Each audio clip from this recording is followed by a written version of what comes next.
Welcome to Mauhas diary my channel. কৃষ্ণায় বাসুদেবায় হরয়ে পরমাত্মনে প্লুনত ক্লেশ নাশায় গোবিন্দায় নমো নমো।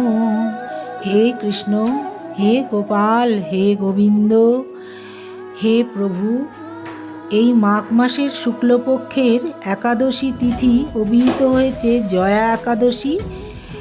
শ্রী গরুড় পুরাণে এই একাদশী তিথিকে ভৌমী একাদশী নামেও অভিহিত করা হয়েছে।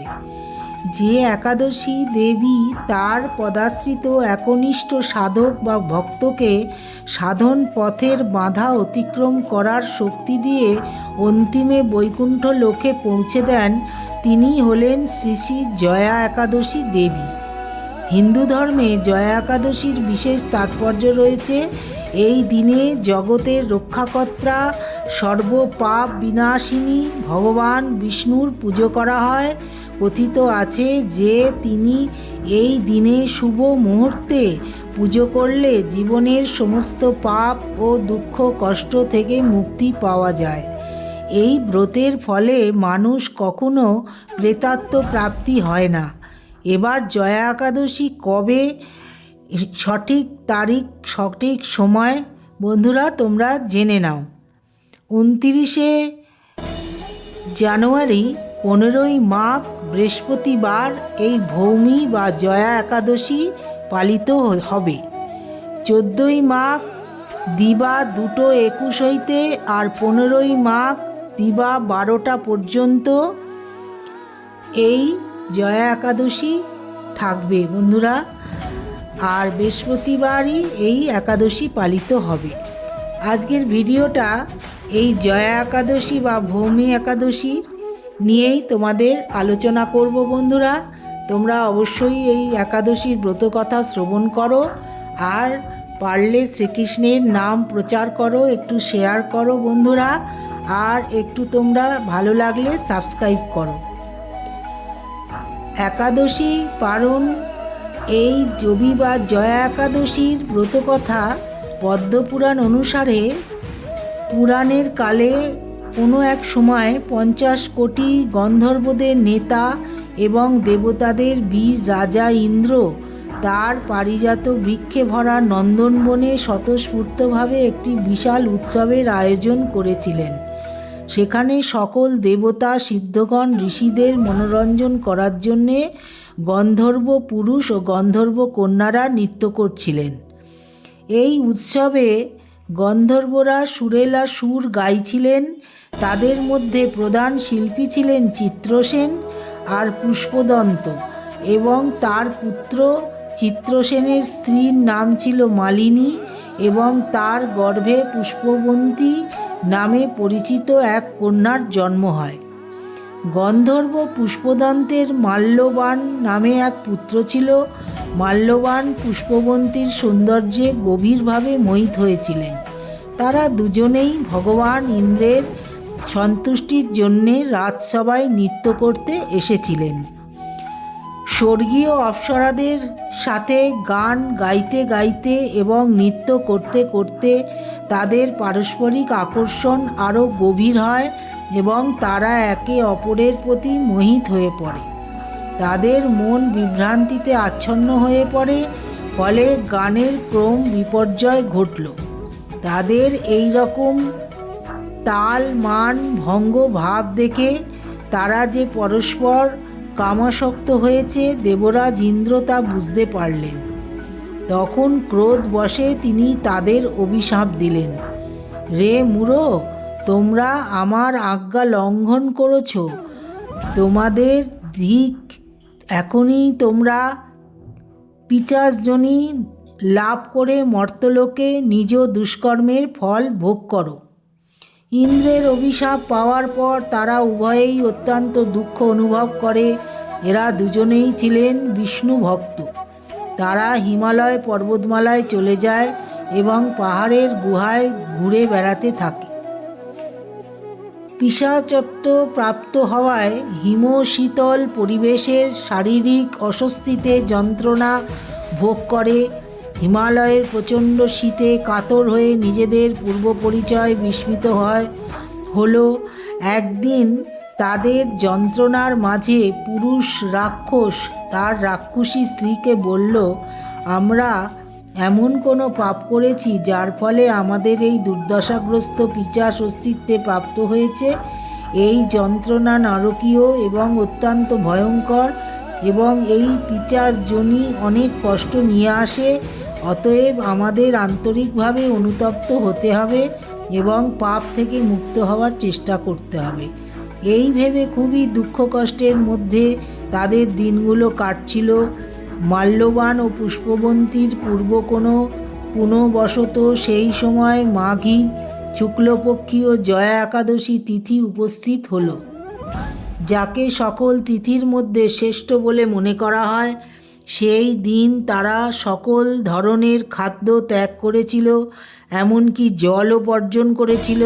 তারা কোনো জীবের ক্ষতি করা থেকে বিরত ছিল, এমনকি গাছের ফলও না। ক্রমাগত দুঃখে জর্জরিত হয়ে তারা একটি অশ্ব বৃক্ষতলে বসেছিল। সূর্যাস্তের সাথে সাথে প্রাণঘাতী সত্তার নিঃশ্বাসে ভরা সেই ভয়ঙ্কর রাত্রি ঘনিয়ে এলো। প্রচণ্ড ক্ষুধার্ত অবস্থায় ঘুম এড়িয়ে উভয়ে সারা রাত শ্রীহরির ভজন করতে থাকে। পরদিন সূর্যোদয়ের সঙ্গে দ্বাদশী তিথি উপস্থিত হলো।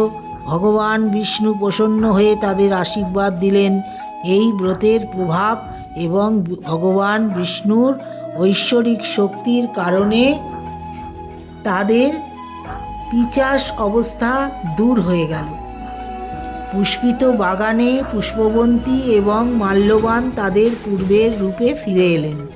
তাদের হৃদয়ে সেই পুরনো স্নেহই ফুটে উঠেছিল। তাদের দেহে ইতিমধ্যেই শোভা পাওয়া অলঙ্কারে সজ্জিত হয়ে তারা একটি স্বর্গীয় রথে বসে মোহময় রূপ ধারণ করে স্বর্গরাজ্যের দিকে উদ্যয়ন করলেন। সেখানে দেবরাজ ইন্দ্রের সামনে তারা অত্যন্ত আনন্দের সাথে উপস্থিত হলেন এবং শ্রদ্ধার সাথে তাকে অভ্যর্থনা জানালেন। তাদের এই দিব্য রূপে দেখে ইন্দ্র অত্যন্ত অবাক হলেন। তিনি জিজ্ঞাসা করলেন, আমাকে বলো, কোন পুণ্যের প্রভাবে তোমরা দুজনেই তোমাদের আসুরিক অবস্থা থেকে মুক্ত হয়েছ? তোমরা আমার অভিশাপের অধীনে ছিলে, আর এখন কোন দেবতা তোমাদের মুক্তি দিয়েছেন? মাল্যবান বললেন, প্রভু, ভগবান বাসুদেবের কৃপায় এবং জয়া নামক একাদশী ব্রত পালনের ফলে আমাদের আসুরিক যন্ত্রণা দূর হয়েছে।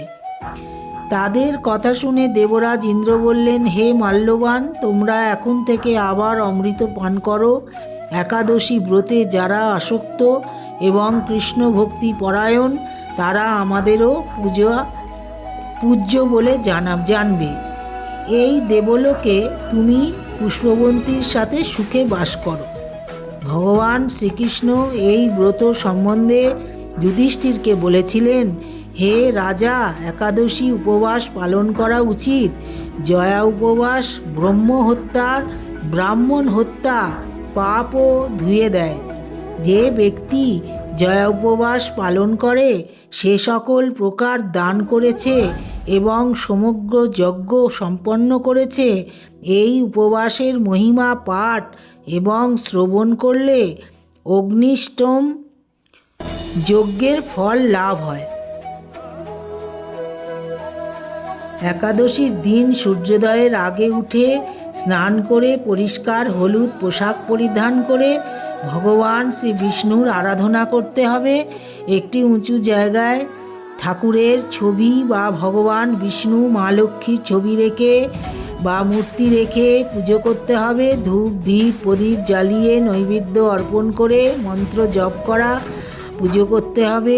আর ভগবান বিষ্ণুকে হলুদ ফুল চন্দন অর্পণ করতে হবে। পাশাপাশি মিষ্টি ফল মূল অর্পণ করতে হবে এবং বিষ্ণু সহস্র নাম জপ করে আরতি করতে হবে।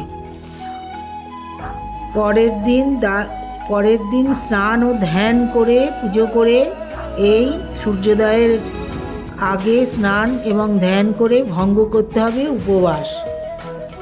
জয়া একাদশীতে খাওয়া দাওয়ার বিশেষ কোনো নিয়ম রয়েছে তা পালন করা চলে। এই সময় একাদশীর দিন লাল আলু, দুধ, দই, ফল খেতে পারেন। নারায়ণকে পঞ্চামৃত ভোগ নিবেদন করুন, সেটি প্রসাদ হিসেবে গ্রহণ করুন। জয়া একাদশী ব্রতর সময় বাইরের মিষ্টি ও খাওয়া দাওয়া খাবেন না।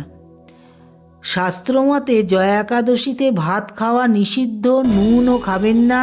এছাড়াও পেঁয়াজ, রসুন, মসুর ডাল খাওয়া থেকে একদম বিরত থাকা উচিত।